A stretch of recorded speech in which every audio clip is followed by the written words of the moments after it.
What's up YouTube? Welcome back to our latest video. Today we're going to take you through how we managed to take 8 minutes off our HYROX mixed doubles time. In January 2024 was our first race in Manchester and we ran a 1:08. And a couple of weeks ago in Birmingham, October 2025, we ran an hour and 17 seconds. So we're going to take you through our 5 top tips to help you improve your HYROX time. We'll give you a bit of an insight into our background of training, how we've gone from CrossFit and only really running 400 meters in a workout to fully focusing on HYROX and going all in on our HYROX training. And of course, we're going to share some of our biggest mistakes on the way so you don't have to make them too. Being completely transparent with you, when we first signed up for a HYROX race, or when HYROX started entering the scene, it wasn't something we very much considered. And through pressure of the owner of the gym we were currently at, we decided to sign up for that Manchester race in January 2024. Now, before that race, the furthest we had ever ran was, we did a 12K like 4 weeks before that on Christmas Day. But for a competitive basis, the furthest we ever ran was 10K, like in an event. And you were so used to running 400 meters in CrossFit workouts, so having to run 1,000 meters in HYROX was definitely a new running capacity that we weren't used to. Now, CrossFit was very demanding in terms of performance and fitness and being well-rounded across a variety of different principles.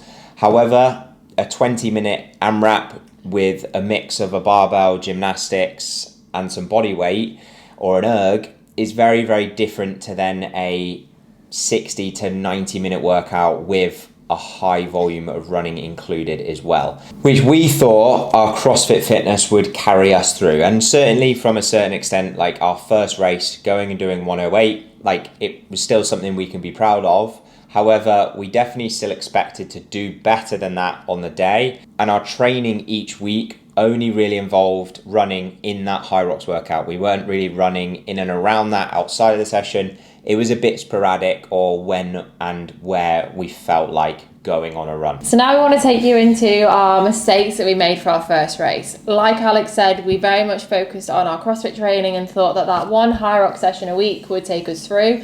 And we weren't focusing on anything else but that. We thought that one HYROX session where we were absolutely thrashing ourselves once a week, running under fatigue, smashing all the stations, would tick the boxes and we'd be good to go. But reflecting on that now, we didn't do any running specific work, we didn't do any technique work, which are the baseline of the sessions where you're actually going to see the most amount of progress. If you're always doing red line sessions, it's going to be really hard for you to recover and also see progress. We also went out way too fast.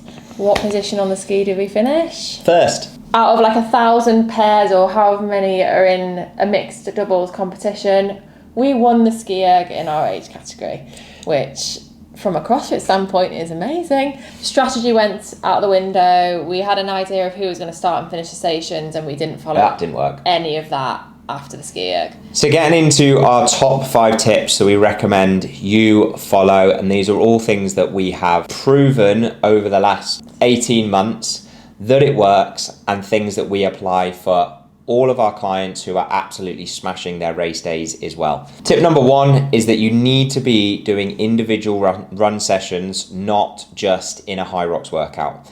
This is so that you can actually build your speed, your capacity, your tempo, the way that ultimately your legs will feel at a particular pace. The big thing is that a HYROX race is a running race. The workout is not won on the stations. It can be lost on the stations, but the thing that you need to probably focus on more than anything is getting better, faster, fitter at running.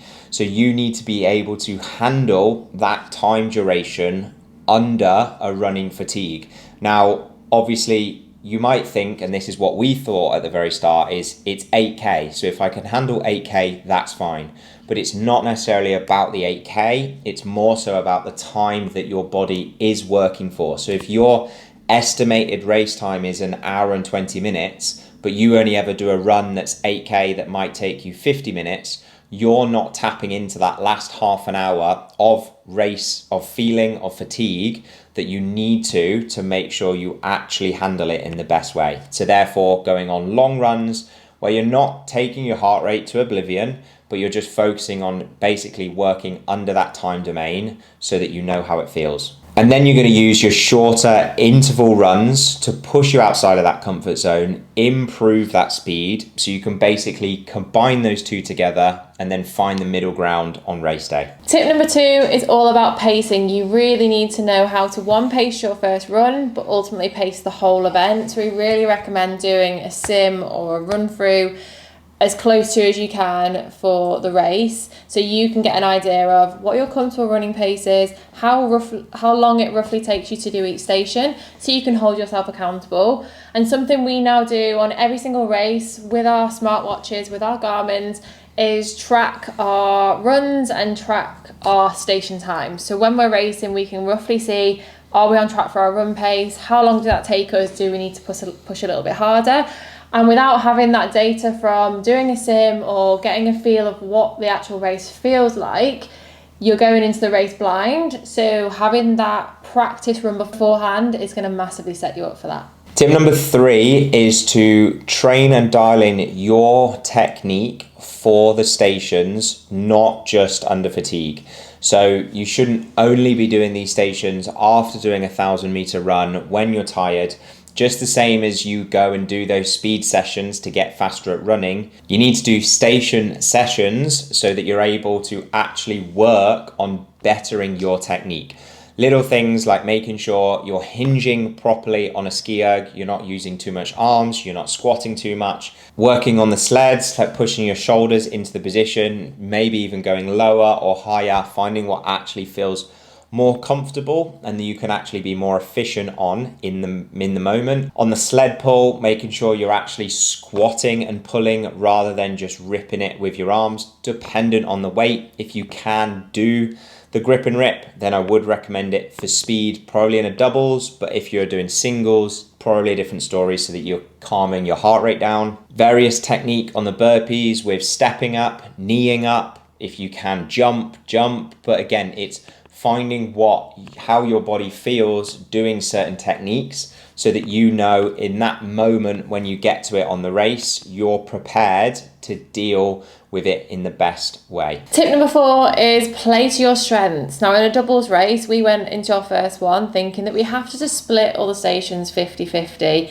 and you don't necessarily have to do that. You can leave your ego to one side and play to your strengths as a pair. How we split our first race in comparison to how we've done our last race is completely different. So in your training sessions, you should be working together as a pair, figuring out who's a stronger runner, who's better on certain stations, who can move quicker through certain stations, and play that to your advantage. You don't have to split everything exactly 50-50 if you are going to be stronger or faster in alternative ways. We've done 6 races now, and not a single one of those races has been exactly the same. We've looked at our splits, we've looked at our times, and we've tweaked to try and make each section that little bit faster. And now we've done our 6th race. This is probably the first time that we're going to try and repeat the same split in our next one to go that tiny little bit faster, because we feel like we've nailed down that work split. And to be honest, how we break it down is going to be totally different to how you break it down. All these videos that you see on Instagram and TikTok of people saying,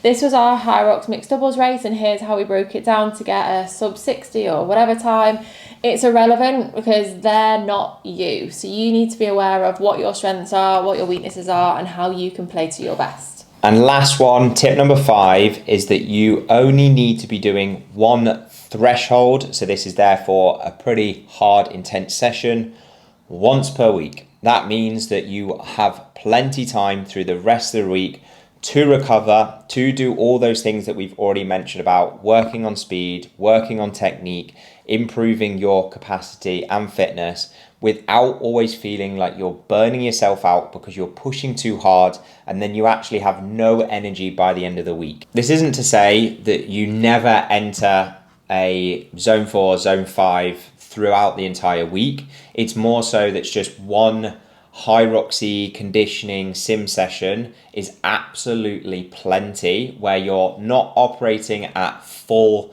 red zone, couldn't push any harder. You're just below that, but you don't need to be doing that every single day. Similar to tip number 1, where I mentioned about working on a running capacity similar to your race time, you're going to need to do that same principle with workouts. So again, but once a week, but how long you know or how long you think you're going to work on your race day, your predicted time or what your previous time was, then we recommend at least working in and around that. So again, your body is used to that time, you know how it feels, and then therefore you're best prepared for it on the race day. We hope you've enjoyed this video. If you have, make sure you drop it a like, make sure you've pressed that big red subscribe button. And if you want more HYROX race tips and tricks, make sure you're following us on Instagram. We'll put our social handles here. We share our cheat sheets, we share our nutrition documents, all the best information that's going to help you PB your next race too.